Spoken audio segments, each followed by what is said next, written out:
SCL Consulting patrocina Todo SAP.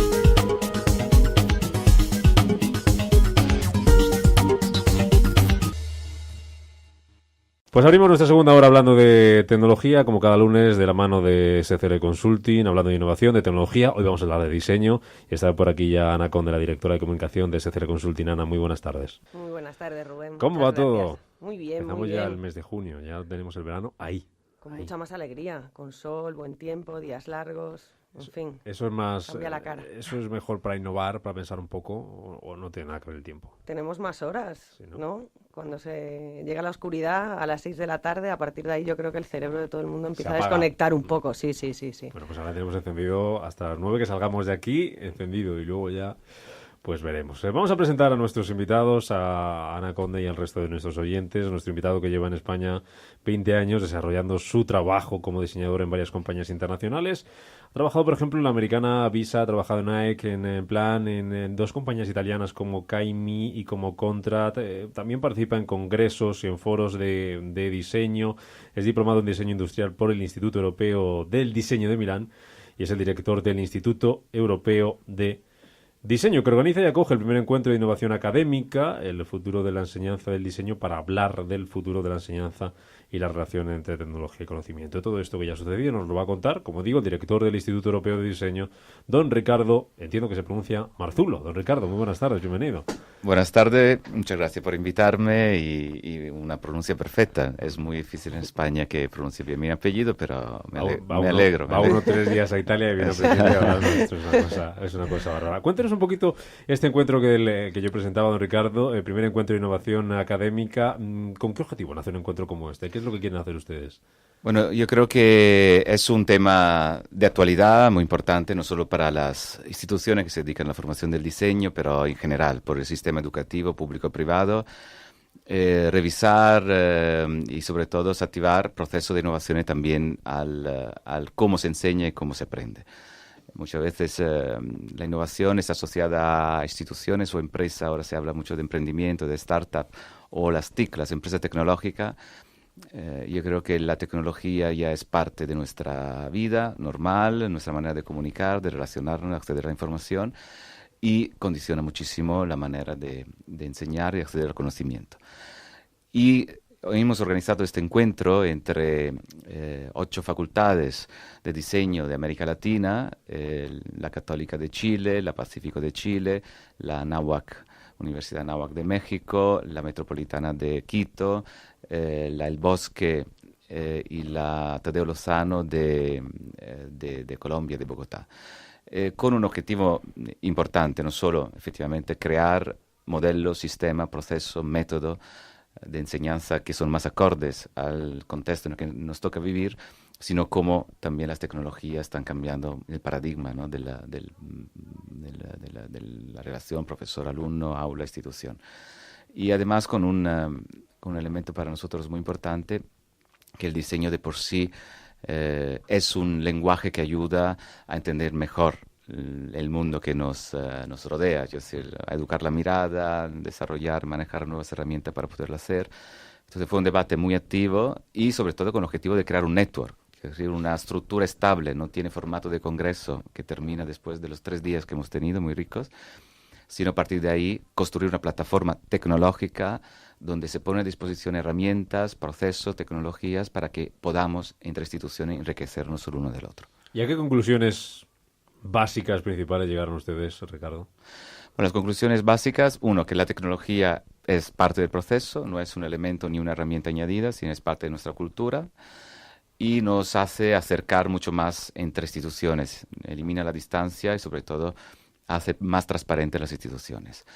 El otro elemento importante es la constitución de un comité que tiene vocación de poder seguir desarrollando todos esos programas y compartir conocimiento. Compartir conocimiento significa método, contenido pedagógico, proyecto, líneas de investigaciones, poderlas compartir y poder hacer efectivamente que nuestros alumnos sean personas capaces a través del diseño de jugar un papel de actor de cambio, de agente de cambio en la sociedad en la que nos toca vivir. Le veía Ana muy de acuerdo con lo que decía don Ricardo. Sí, totalmente. Yo creo que es fundamental no parar de innovar, estar siempre alineados con las nuevas tecnologías que tenemos a disposición, sobre todo en un campo tan importante como es el de la educación, y más en el ámbito del diseño. A mí me parece una herramienta fundamental y vital a la hora de comunicar todas las artes gráficas. Creo que se comunica mucho más a través de lo visual que a través de, y que no parezca mal que estamos usando otro medio, que a través muchas veces de la palabra, ¿vale? Que es más fácil desconectar. Entonces me parece una iniciativa muy interesante, lo que estaba comentando Ricardo. Lo que sí me gustaría preguntaros, de todas las nuevas tecnologías que suenan a día de hoy en el mercado, como puede ser Big Data, Internet de las cosas, plataformas de e-learning, ¿no? Ya no se concibe, ¿no?, la educación si no tenemos plataformas de e-learning. Entonces, ¿cómo enfocáis vosotros la adopción de esas tecnologías? Porque hay que adoptarlas, pero me imagino que con unas fases y con un método, como comentabas. Sí, por un lado, nosotros tenemos la ventaja de ser al mismo tiempo un centro educativo y una institución que se dedica al diseño. Entonces, diseñamos nuestras propias plataformas. Usamos base tecnológica, pero las podemos personalizar. Yo creo que esto es un elemento importante.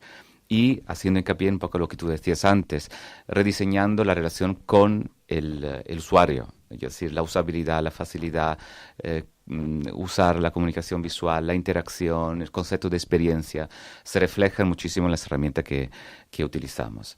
Y entonces eso es un poco lo que nosotros estamos adoptando. Y luego la actividad que hacemos es más orientada al B-Learning, quiero decir, hay contenidos y procesos donde la tecnología no solo es útil, sino que es potenciador de otras actividades que serían imposibles de realizar, pero luego los complementamos con actividades prácticas reales, física, concreta, donde el alumno además viene con una actitud más predispuesta al intercambio y desarrolla más sus ideas. Quiero decir que el proceso de asimilación, el proceso de reflexión, que es bastante personal, cuando lo haces a tu escala, a tu medida, con tu tiempo y con tus recursos, cuando luego te tienes que confrontar con lo demás, se convierte en una dinámica mucho más rica. Como dice siempre, un compañero docente con lo que nosotros trabajamos y colaboramos, si hablamos de historia del arte, hay una parte, como dice la palabra, de carácter histórico del arte, que es conocer, asimilar ese tipo de trayectoria. Pero educar la mirada, tener una capacidad de entender los estilos, las tendencias, es lo que tú vas a utilizar de ese proceso de aprendizaje, y es lo que hay que compartir en aula. Ahí sí donde vas a volver a crear, ¿no? No decimos nada nuevo, supongo, ¿no, don Ricardo? Si decimos que un estudiante, un joven, un niño ahora mismo aprende más fácil, aprende mejor, más a gusto con tecnología que con un libro, ¿no? Sí, son complementarios. Son complementarios. Nosotros nos dedicamos, evidentemente, tanto a la parte digital de la comunicación gráfica, pero también a la parte online, a la parte offline, entonces la edición de libros concretos. Lo que no puede ser una cosa es reflejo del otro, eso sí. Quiero decir, un libro digital no puede ser el convertir en soporte digital un libro físico, un objeto físico. Entonces te permite otras cosas, te permite interacción, te permite usar lenguajes multimediales. Entonces el libro digital no puede ser un PDF colgado en una plataforma, ¿no? Esto sí. No, estamos viendo entonces que cambian los modelos, ¿no? Que es un debate como muy abierto, es decir, cambia el soporte, cambian los diseños y los modelos documentales, ¿no? No es lo mismo un libro, como bien dice Ricardo, un libro en papel, que a todos nos gusta un volumen determinado de letra, un tamaño, etc., que un soporte digital. Lo que sí me resultaba muy curioso es la cantidad de universidades, ¿no?, que participaron en este encuentro y el entorno colaborativo, ¿cómo lo habéis planteado? Bueno, ha sido muy interesante, ha sido una dinámica, nosotros fomentamos todo el proceso de co-design, ¿no?, compartir procesos, y la estructura de los 3 días había 3 invitados. Una era Francisco Jarauta, que es un experto crítico de arte, filósofo, catedrático y experto en diseño. Y nosotros esas 3 personas los hemos identificado como inspiradores. Nos definía un poco el escenario del futuro del diseño. Luego ha estado Ángel Gabilondo, exministro de Educación, que sí nos ha hablado del escenario del futuro de la enseñanza, y luego con Pedro Moneo, el CEO de Opinno, que sí ha marcado un poco los contextos entre tecnología y conocimiento que hoy nos tenemos que mover. Esas 3 exposiciones que duraron media hora se convirtieron en 3 mesas de trabajo, y esas 3 mesas de trabajo estaban compuestas por unos dinamizadores, personas que generaban dinámica de co-design participativas. Estaban los decanos de las universidades, pero era muy importante que en esa mesa estuvieran también, digamos, todos los actores de una comunidad educativa. Entonces estaban profesores, estaban alumnos. Y entonces eso fue un debate muy rico que se llevó a cabo con una dinámica, pues esto de post-it y de proceso de design thinking, donde todo lo hemos tenido que visualizar, hasta luego generar las bases para la creación de un manifiesto, de un libro blanco, y luego la constitución de este comité. Sería el primer comité, el primer network iberoamericano para impulsar la innovación en procesos educativos a través del diseño. Hablasteis, como nos cuenta nuestro invitado Ricardo Marzulo, director del Instituto Europeo de Diseño, de ese futuro del diseño, el futuro de la enseñanza y la interacción entre tecnología y conocimiento. Ahora mismo, ¿cuál es la relación que hay entre tecnología y conocimiento? Si hablamos, Ricardo, de España, ¿cómo está presente esa tecnología en nuestra educación, en nuestro sistema educativo, en nuestras aulas? Y no sé si se puede dividir entre lo que pasa en España, que sea muy diferente a lo que pasa en otros países de nuestro entorno. Bueno, no hay muchísima diferencia. Yo vengo de Italia, conozco el contexto italiano, y con la relación con estas universidades también conozco bien sus modelos educativos. Y entonces yo creo que hay 2 líneas. Una primera línea, yo no la comparto, que no ha sido un acierto, es dotar de equipamiento las aulas. Es decir, creer que se está aplicando tecnología a procesos educativos, dotando de ordenadores o de iPad o de pizarras digitales las aulas.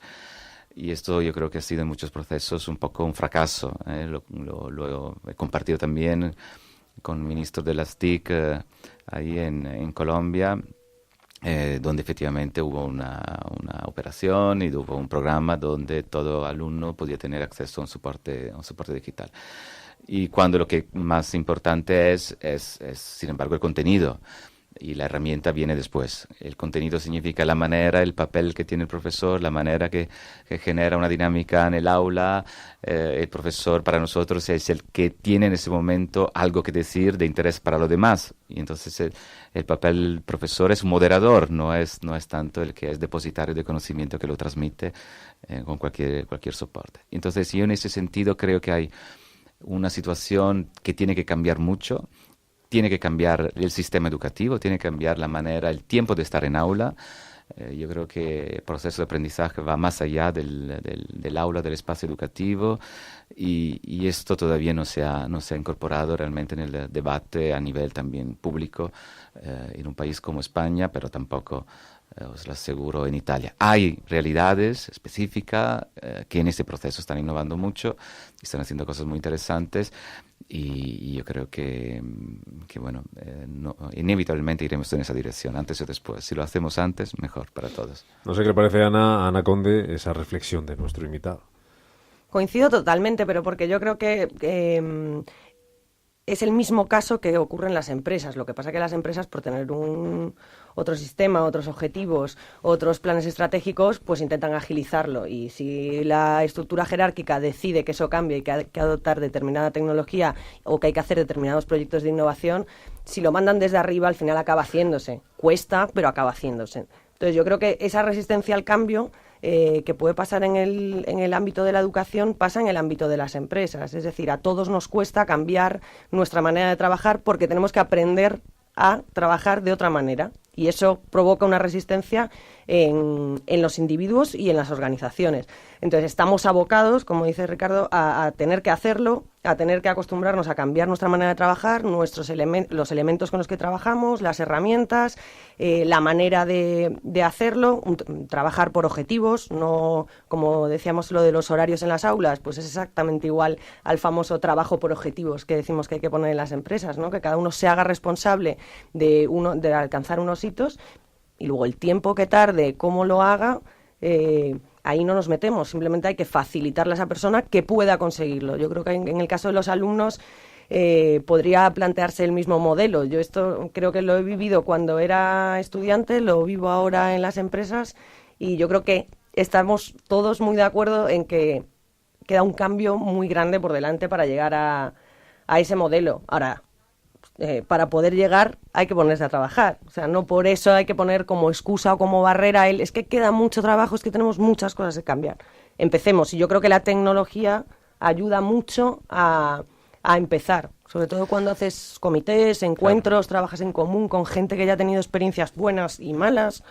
Creo que esas son las... Pero luego yo creo que es un proceso natural. Es decir, los alumnos que hoy llegan a hablar de tecnología, es que no se le puede hablar de nuevas tecnologías. Vienen y ellos han usado el correo como primera herramienta de comunicación, usan la web para poderse buscar información, usan los blogs y las redes sociales para relacionarse.